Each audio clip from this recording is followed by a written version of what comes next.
So in this video, we'll go over those ideas that we went in class so that you guys have like a point of reference in case you needed more time.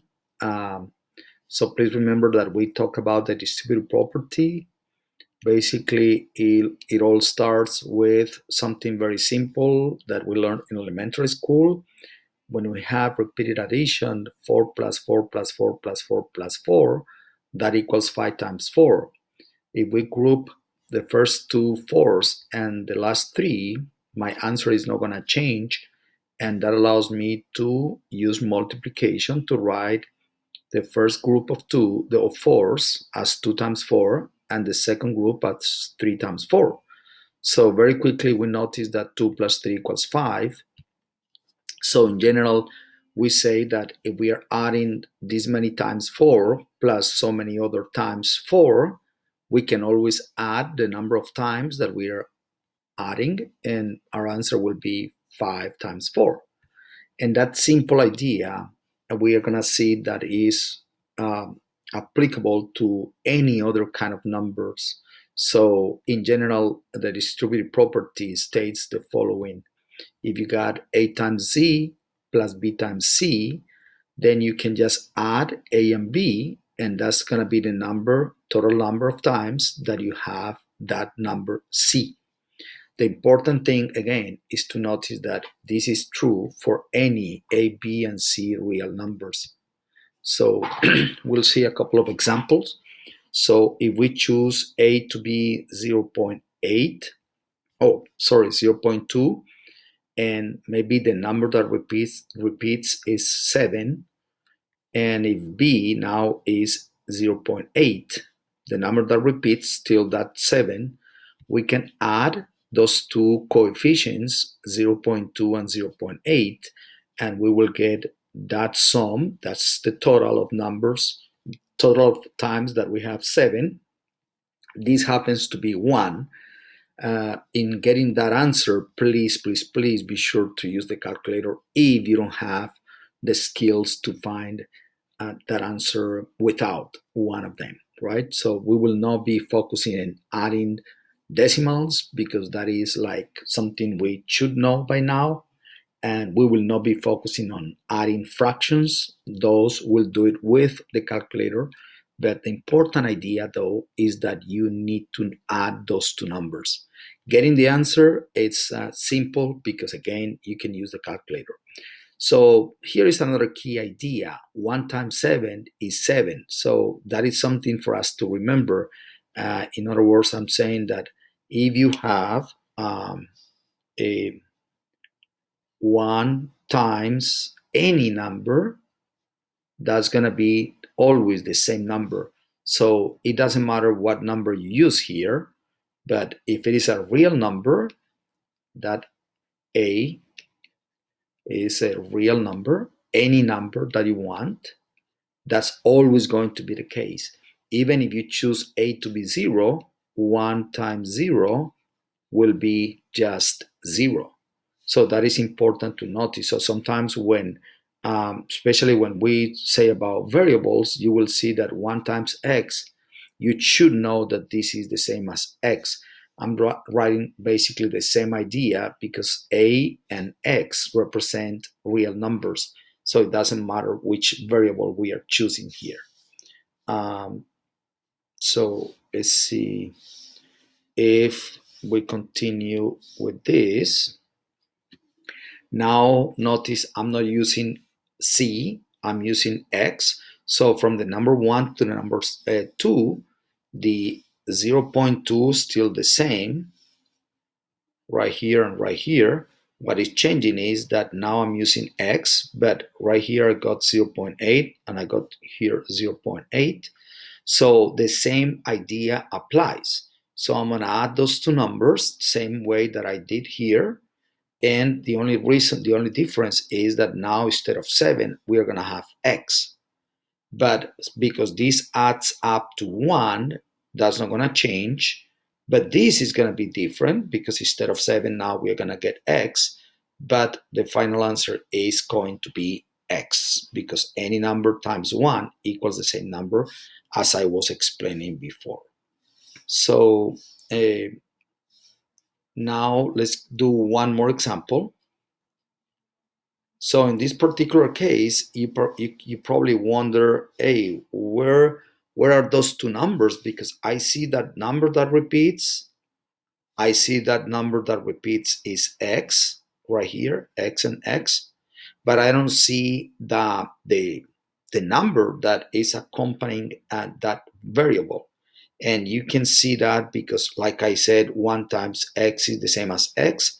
So it is 1/3. That's why you see here 1/3.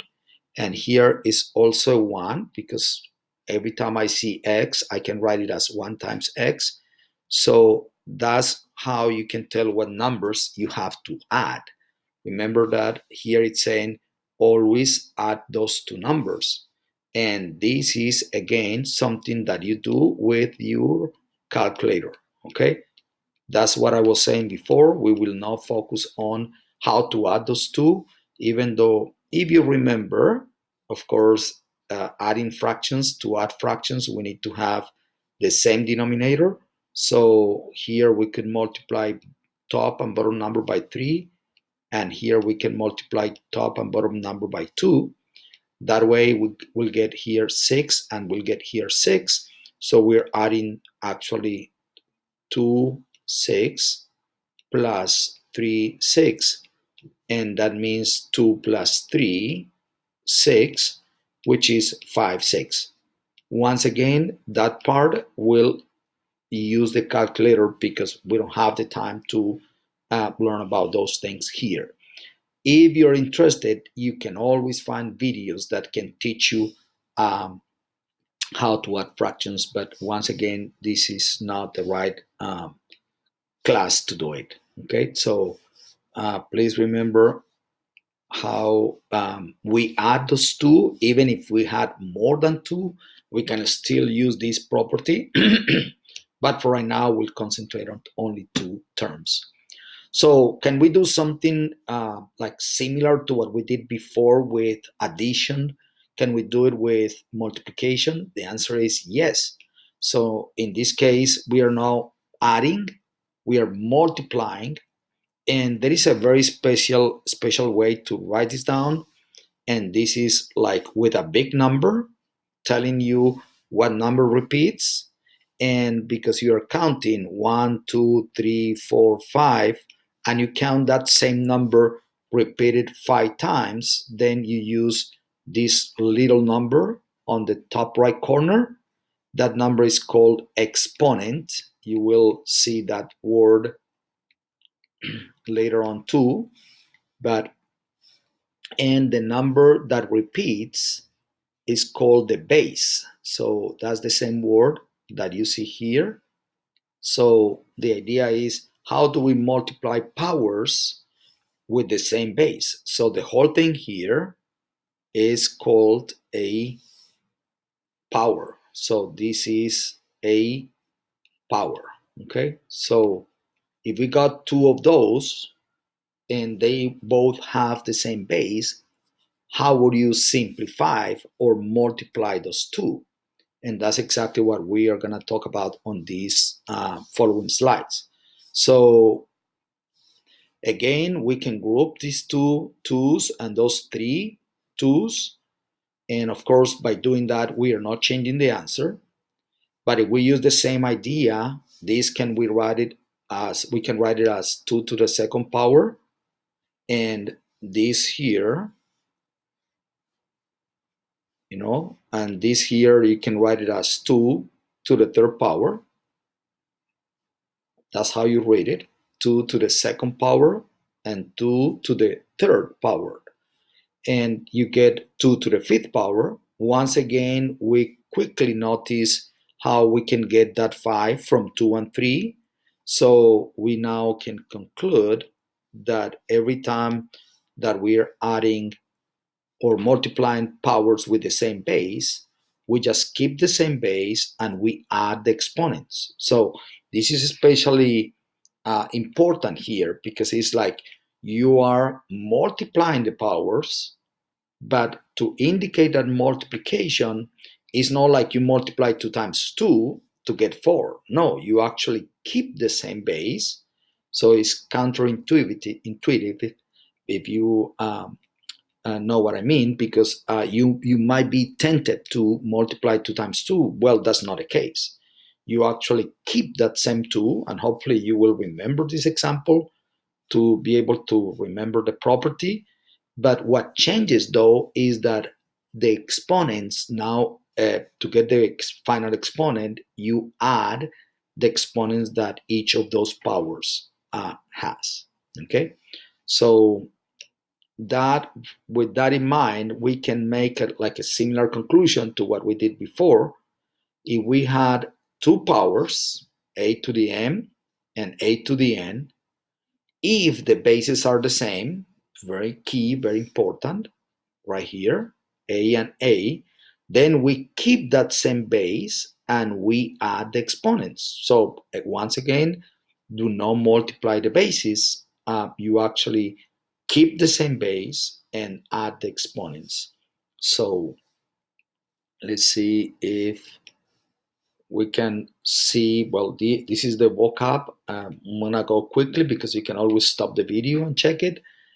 So this is called the base, this is the exponent, and this is how you read it. So x to the nth power or x raised to the n.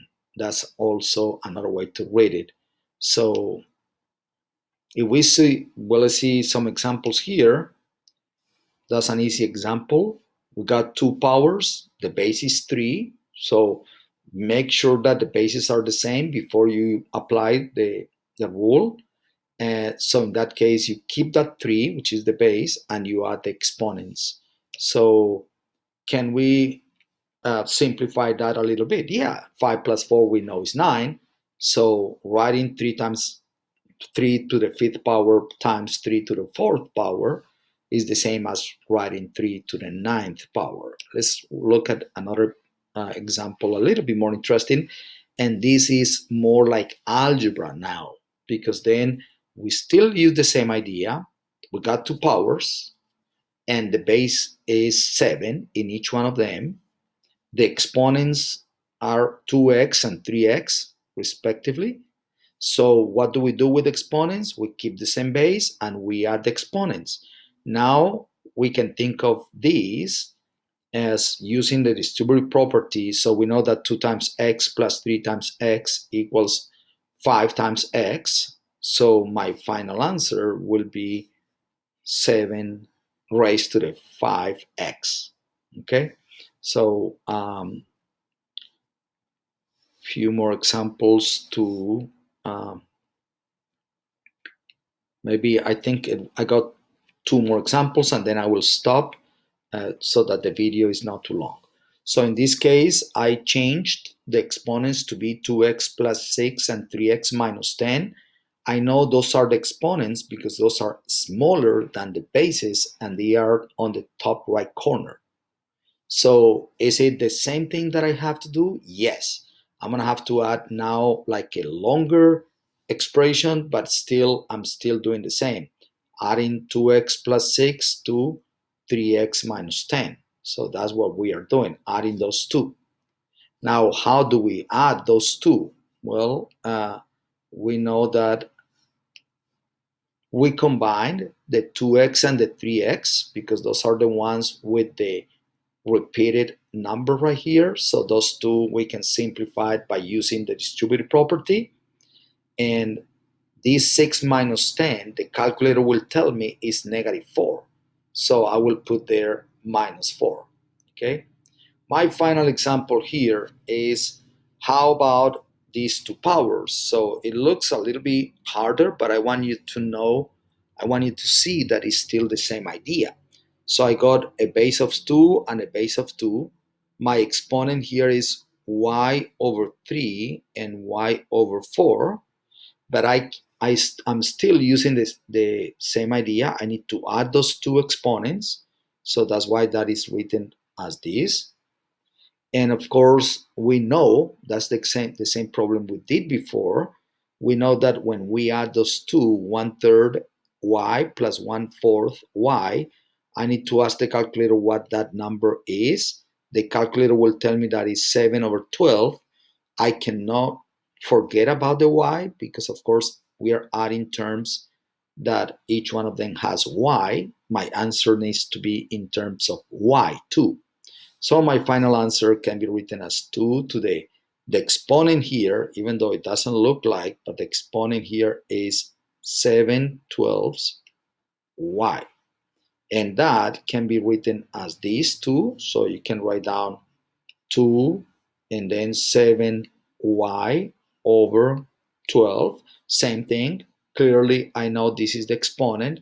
Clearly, I know this is the base. Okay, so I think I'm going to stop there, and I'm going to ask you to please work on those two Excel skills that I'm leaving in the lesson, and we'll talk about that more in class. Thank you very much. So now